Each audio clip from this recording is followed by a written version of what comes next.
Hi, how's it going? This is Resident of Collinwood for YouTube, back with a Halloween video for you guys and gals. Here to do a what went wrong with Halloween Resurrection. Well, more so how would I have fixed it. I have two ways, because I'm crazy.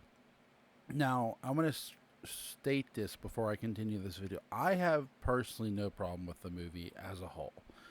I find it very entertaining. It's a fun watch. But for this sake of this video, I'm going to take my fandom completely out of it from here on. I'm going to oppose it objectively, really.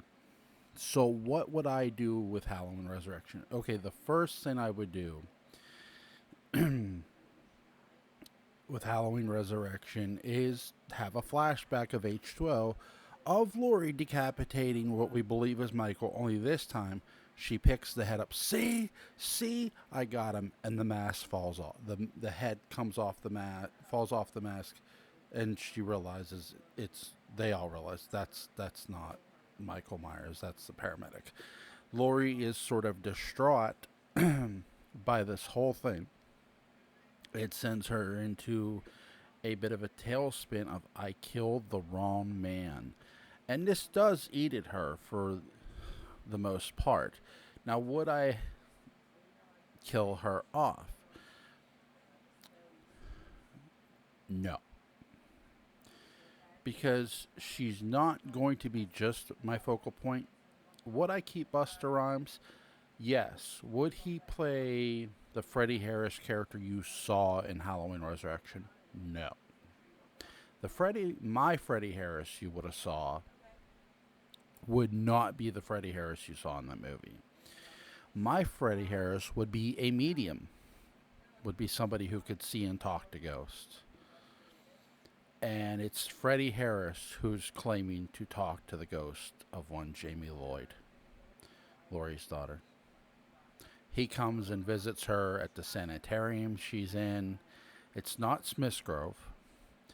So and she says, "Why should I believe? My daughter died at birth." And you might say, "Where is the cult of Thorn in this?" They're in this.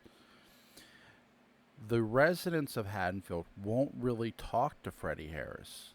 He's got all his information from the afterlife, and you might say, "Is this legit? Like, can this character really do this?" And you would go to the Wallace house, and you'd get the cold chill, the breath, the hair would stand up on his arms, and you would see the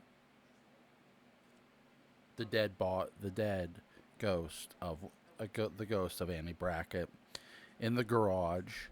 You would also see the ghost of Bob Sims.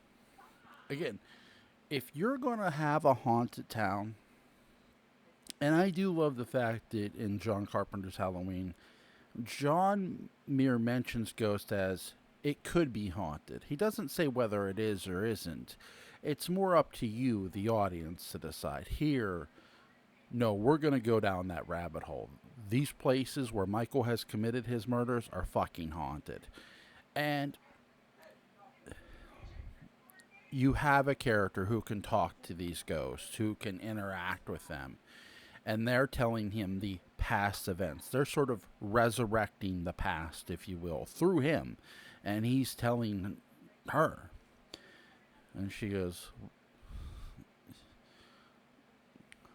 why do you come to me? I'm locked up in here. And he says, because I want to get you out of here.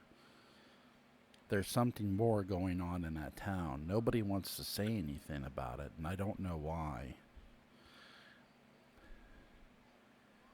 He's not from Haddonfield, but he went there to see if there was any kind of paranormal. He was curious. And that kind of, you do have characters go places surely out of idle curiosity. That does happen with stories, and you have it happen here.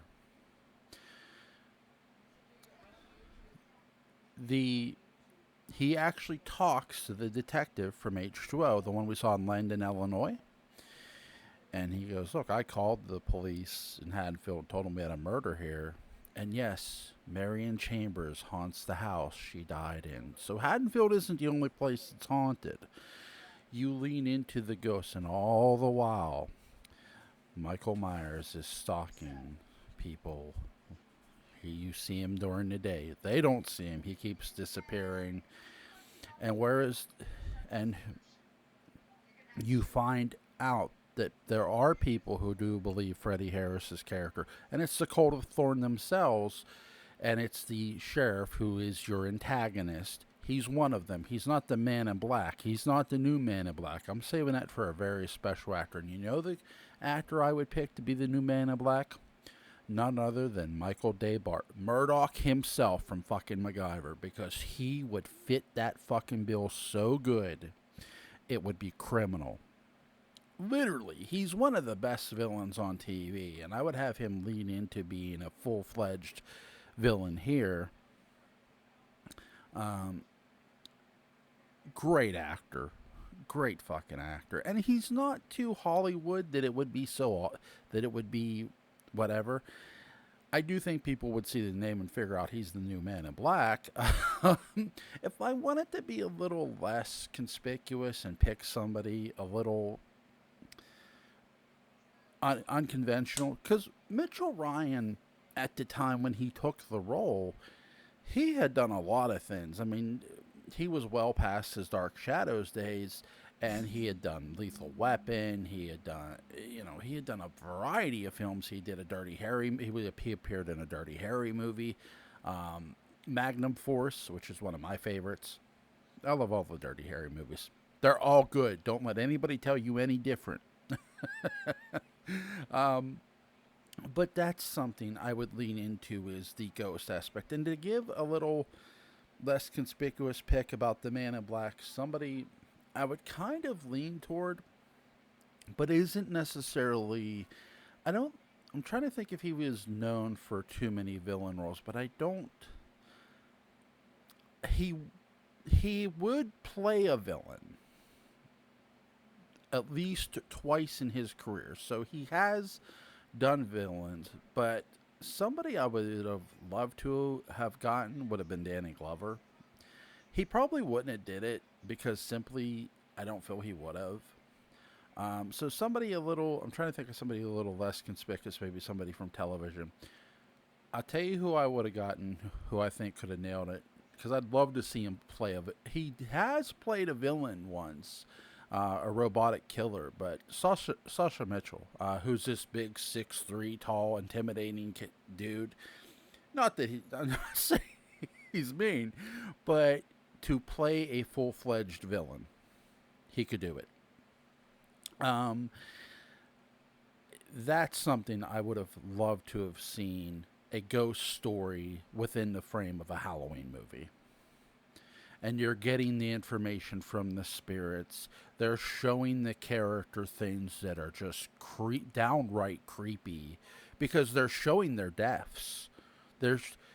He doesn't just see these ghosts, he sees how they died.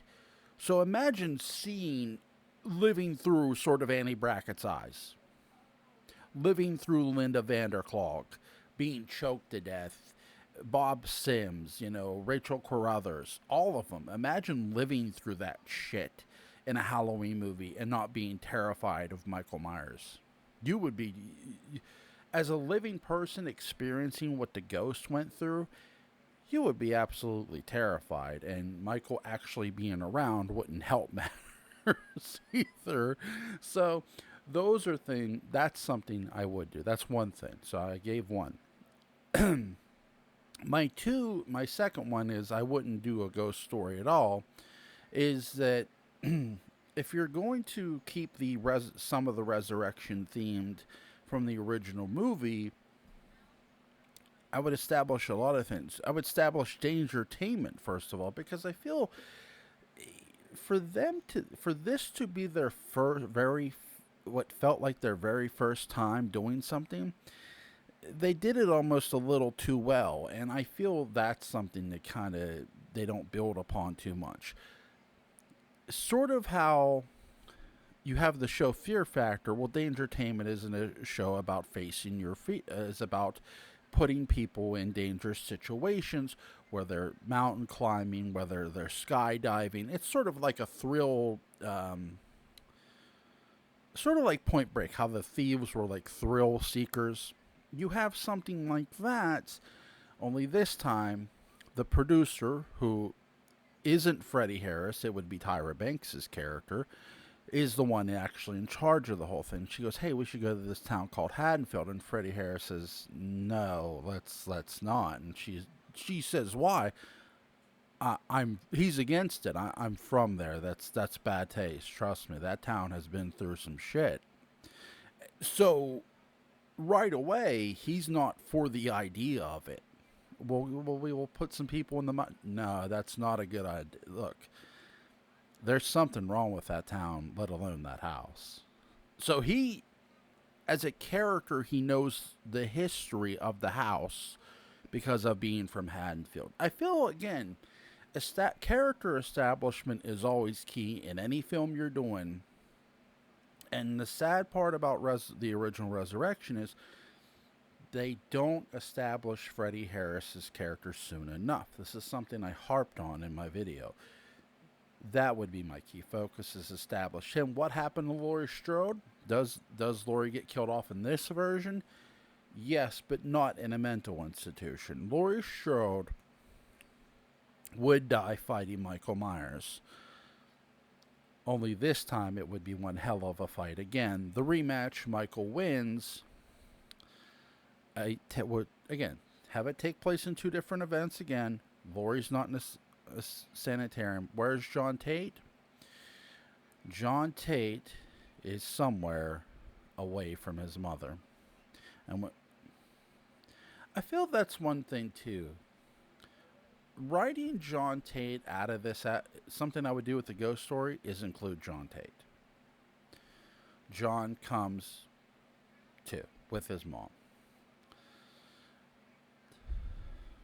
And Freddie Harris describing the experience of these ghosts really eats at John, because again, here's somebody who did not believe his mother in H2O, and he sort of even gets further why his mom was the way he was in H2O, why she was the way she was.